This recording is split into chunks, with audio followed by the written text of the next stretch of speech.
Friends, 2019 నుంచి 24 వరకు ఆంధ్రప్రదేశ్ ముఖ్యమంత్రిగా జగన్మోహన్ రెడ్డి సంస్కరణవాదంతో ఒక విభిన్నమైన పాలన అందించాలని, తనదైన శైలిలో ముద్ర వేయాలని, విలువలు, విశ్వసనీయత, మాటకు కట్టుబడి ఉండటం తదితర ప్రమాణాల నేపథ్యంలో అంతిమంగా ప్రజల విశ్వాసాన్ని కోల్పోయారు. దాదాపు ఊహాతీతమైనటువంటి ఘోర పరాజయం తర్వాత కూటమి ప్రభుత్వం పాలన ఎలా చేయాలి, ప్రజల్ని ఎలా వంచాలి, ప్రజల నెత్తిన ఏ విధమైన జటకోపం పెట్టాలి అని తెలియజేస్తోంది. కాబట్టి ఇప్పటికైనా ఆయన కొన్ని విషయాల్లో రియలైజ్ కావాల్సినటువంటి అవసరం ఉంది. అంటే పాలనాపరంగా ఏ విధమైనటువంటి చర్యలు తీసుకోవాలి, ఎలా నడుచుకోవాలి, ప్రజల్ని ఏం చెప్పి మభ్యపెట్టాలి, ఇది కూడా తెలుసుకోవాలి. ఎందుకనంటే గత 5 సంవత్సరాల కాలంగా జగన్మోహన్ రెడ్డి పైన సాగించిన విద్వేషపూర్వక విశృంఖలమైనటువంటి ప్రచారం, దాంట్లో నిజానిజాలు ఏంటో ఒక్కటొకటిగా బయటపడుతున్న సందర్భంగా ప్రజలు దాదాపుగా అన్ని వర్గాలు, cross section of the society నిజమేంటో తెలుసుకోగలుగుతున్నారు. కానీ నోరెత్తే అవకాశం లేదు. ప్రశ్నిస్తే కేసులు, ఇంకా గట్టిగా మాట్లాడితే 3rd డిగ్రీ ప్రయోగం, అరెస్టులు, జైళ్ల పాలు చేయటం. సో ఈ అనుభవాల తర్వాత ప్రజలందరూ దాదాపుగా ఒక సరికొత్త కోణంలో ప్రభుత్వాన్ని చూస్తున్నారు. ఎందుకు ఇంత ఘోరమైనటువంటి పరిస్థితులు ఏర్పడ్డాయో ప్రజలకు ఇప్పుడు పూర్తిగా అవగతమవుతోంది. బాధుడే బాధుడు.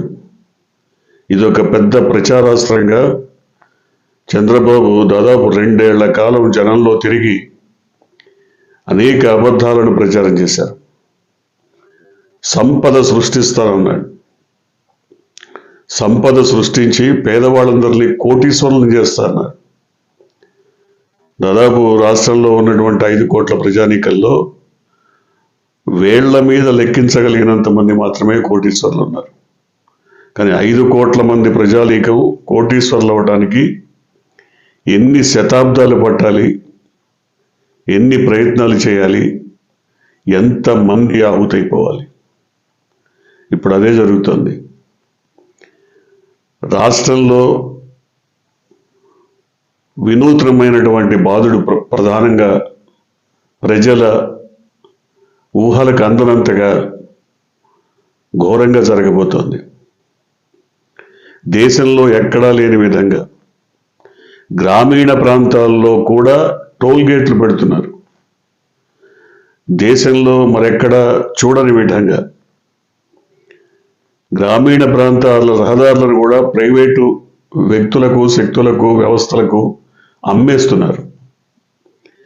వాళ్ళకి అమ్మేసి మీరే వాటిని మెయింటైన్ చేయండి, మీరే ఎక్కడన్నా ప్యాచ్ వర్క్ చేయండి, బాగు చేయండి, ఆ రోడ్లు మీరే నిర్మించండి, వాటి మీద వచ్చిన ఆదాయం మీరే తీసుకోండి. ప్రభుత్వం చేతులెత్తేసింది. ప్రజాప్రభుత్వం చేతులెత్తేసింది.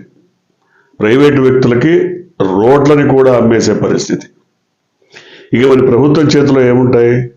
ఈ ఊరు నుంచి పక్క ఊరు, 2 కిలోమీటర్ల దూరంలో ఉన్న పక్క ఊరు నుంచి ఈ ఊరు, లేదా మండల కేంద్రంలో ఉన్న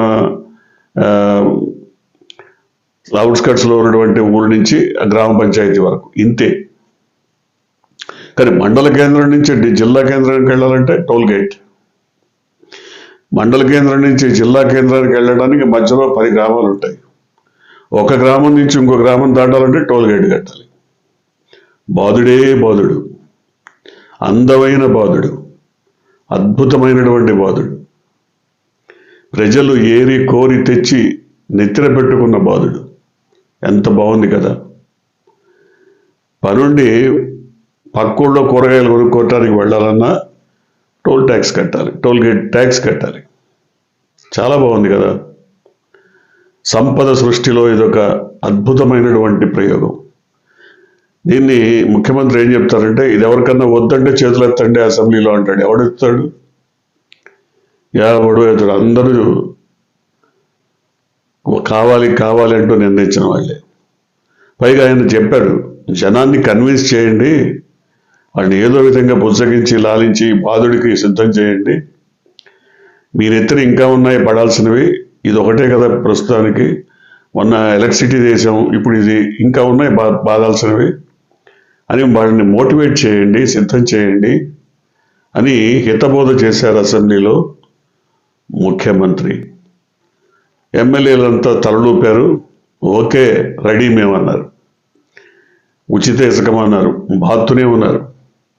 మద్యం బెల్ట్ షాపుల రంగంలోకి వచ్చాయి, బాధుడే బాధుడు. ఇప్పుడు టోల్ గేట్ల రంగప్రవేశం, బాధుడే బాధుడు. విద్యుత్ ఛార్జీల పెంపు, బాధుడే బాధుడు. వీటన్నిటికీ మించి ధరల పెంపు. ఇబ్బడి ముబ్బడిగా ధరలు పెరిగిపోయాయి. ధరలు ఆకాశం అంటుతున్నాయి. సామాన్యుడు ఏం కొనేటట్టు లేదు, ఏం తినేటట్టు లేదు. కానీ ప్రభుత్వం మాత్రం అంగరంగ వైభవంగా ప్రజల సొమ్ముతో రకరకాల కార్యక్రమాలు చేస్తుంది.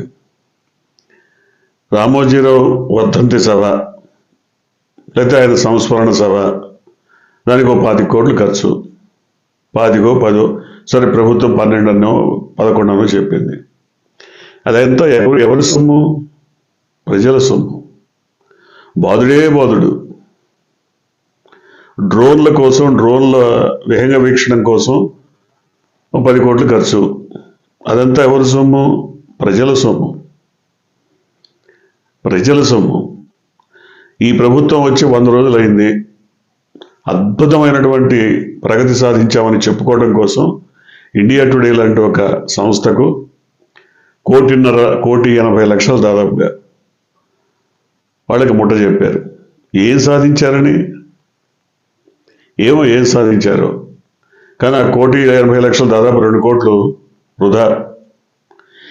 ఇదంతా కూడా కలిపి బాధుడే బాధుడు జనం మీద.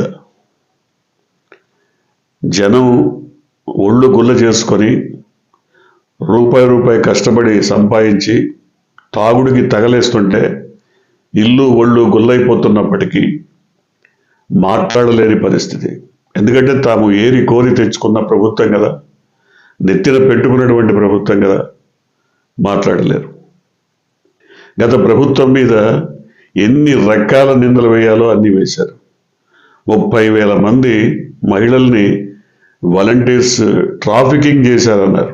అంటే వ్యభిచార గృహాలకు అమ్మేశారని. తీరా చూస్తే 30 మంది కూడా లెక్కదేళ్ళ. ఇదేంటి అంటే ఇప్పటికి కూడా బుకాయింపు. 14 లక్షల కోట్లు అప్పు చేశారు జగన్మోహన్ రెడ్డి అని చెప్పారు. తీరా చూస్తే అంతా కలిపి 7 లక్షల కోట్లు కూడా లేదు, సగానికి సగం కూడా లేదు. అన్నీ ప్రతి ఒక్కటి అబద్ధమే. నిజాలకు పాతరేసి అబద్ధాల ఊబిలో ప్రజల్ని పూర్తిగా కూరుకుపోయేట్లా చేస్తున్నటువంటి ఈ చర్యల్ని ప్రశ్నించే గొంతుకల్ని కూడా ఇవాళ ఎక్కడికెక్కడ నులిమేస్తున్నారు. వ్యవస్థీకృత నేరాల పేరుతో వారందరినీ కూడా జైళ్ల పాలు చేస్తున్నారు. రకరకాల కేసులతో అనేక ప్రాంతాల్లో పోలీస్ స్టేషన్ల చుట్టూ తిప్పుతున్నారు. ఇవన్నీ కూడా చూసిన తర్వాత ప్రజల్లో ఒక రకమైనటువంటి కదలిక, స్పందన వస్తుంది. కానీ ఈ స్పందనని ఒడిసి పట్టుకునే చాకిచక్యం కానీ, నేర్పు కానీ, నైపుణ్యం కానీ ప్రతిపక్షంలో లేదనిపిస్తుంది. ఎందుకంటే జగన్మోహన్ రెడ్డి ఇప్పటికీ కూడా వ్యూహరచనలో తనదైన శైలిలో ముందుకు సాగడం లేదేమో అన్న భావన కలుగుతుంది. ఎందుకంటే జరుగుతున్న విషయాలను ఎప్పటికప్పుడు కనీసం వారానికో 10 రోజులకో మీడియా ముందుకు వచ్చి చెప్పాలి కదా. ఆయన తరఫున ఎవరో మాట్లాడటం వేరు, కనీసం ఆయన బయటకు వచ్చి మాట్లాడటం వేరు. ఇప్పుడు తన ప్రభుత్వ ఘనతను ఇప్పుడు చెప్పుకొని ఉపయోగం లేదు. చెప్పాల్సిన టైంలో చెప్పుంటే బాగుండేది, కానీ ఇప్పుడు చెప్పి ఉపయోగం లేదు. మొన్న ఆయన రాష్ట్ర ప్రభుత్వ అప్పులకు సంబంధించి ఒక విపులమైనటువంటి విశదీకరణ చేశారు.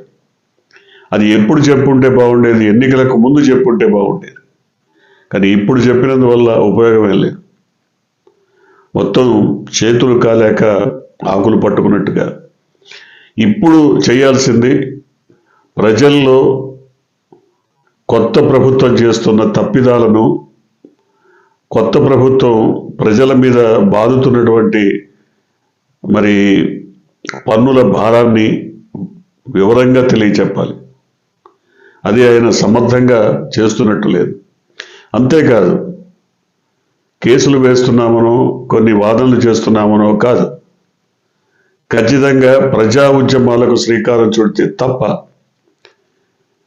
ఎక్కడా కూడా ప్రజల్లో వచ్చినటువంటి స్పందన, ఏవగింపు, వీటిని క్యాష్ చేసుకునేటువంటి అవకాశం లేదు. అనేక రకాల అంశాల్లో ప్రభుత్వం ఘోరంగా విఫలమవుతోంది. ఉదాహరణకి ప్రభుత్వం చెప్పిన, ప్రతిపక్షంలో ఉన్నప్పుడు ఈ ప్రభుత్వం నాయకులు చెప్పినటువంటి అనేక తప్పిదాలు, గ్రామ సెక్రటేరియట్స్కి కానీ ఆర్బీకే సెంటర్లకు కానీ రంగులు వేయించటం వల్ల 4,800 కోట్లు ఖర్చు అయింది అని బుకాయించింది అప్పటి ప్రతిపక్షం. ఇవాళ దాన్ని అసెంబ్లీలో అడిగారు. రంగులు వేయించటం కానీ వాటిని మళ్ళీ రీమోడలింగ్ చేయటం కానీ మొత్తం కలిపితే 100 కోట్ల కంటే కాలేదని వాళ్ళ సాక్షాత్తు ది గ్రేట్ DCM శాసన మండలిలో చెప్పారు. అంటే ఇన్ని అబద్ధాలు చెప్పాలా? ఇంతగా ప్రజలను వంచాలా?